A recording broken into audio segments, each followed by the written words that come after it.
So this is the front of the house. Usually the way I start the video. Let's walk on the grass so it's a little bit quieter.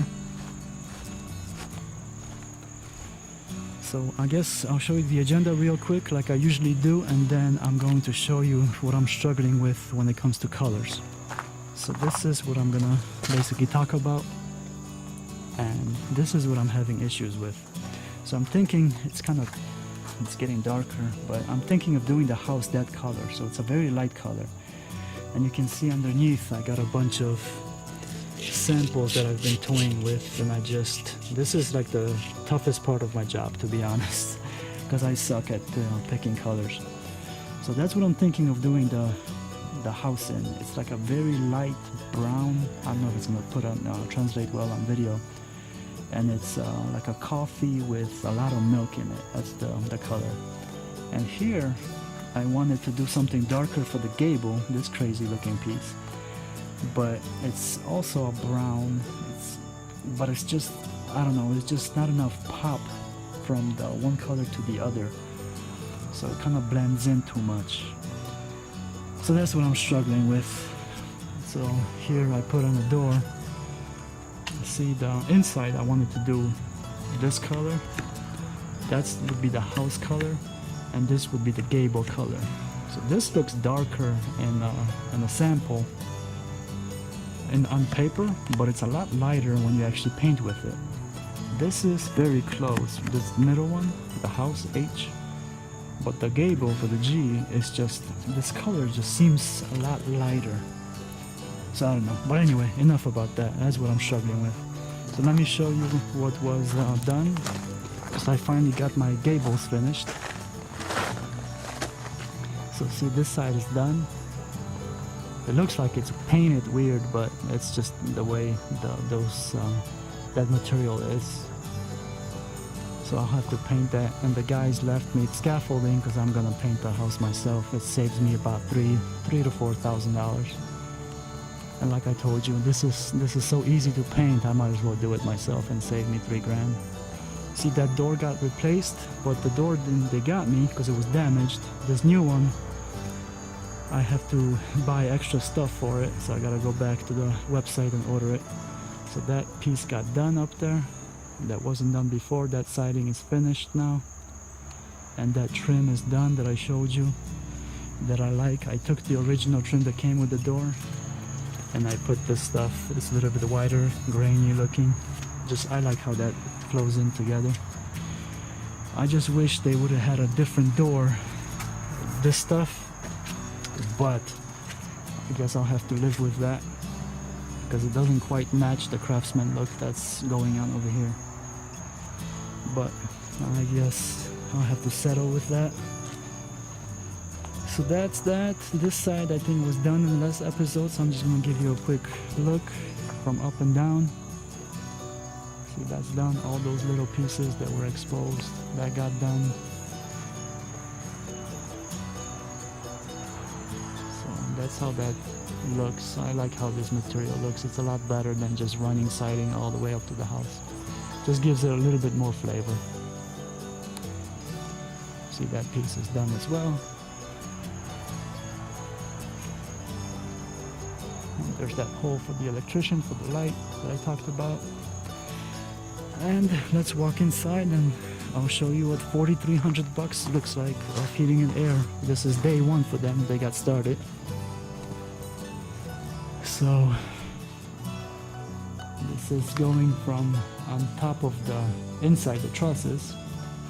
That's the other benefit of using trusses. You can move stuff from one side of the house to the other without drilling holes and compromising the strength of your wood, your rafters or whatever you're doing, or floor joists, depends where you're drilling. So I'm going to show you and talk about the plumbing situation because that wasn't done before. But now, for now, let me get to the other angle. So the plumber part is pretty much done for now. Obviously he'll have to come back and finish up, but this is what we got going on.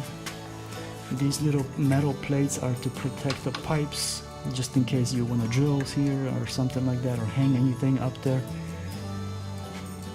you don't drill into the water line and then create yourself an issue. So you're gonna notice these metal plates throughout the whole house. You see the bolt to the right over there. Like I told you, that's what you have to do. And speaking of what you have to do, this is new, what I just found out. My building inspector told me to put something between the insulation and the tub. So we use the underlayment. And that is something that just basically got instituted. So now that's what you have to do.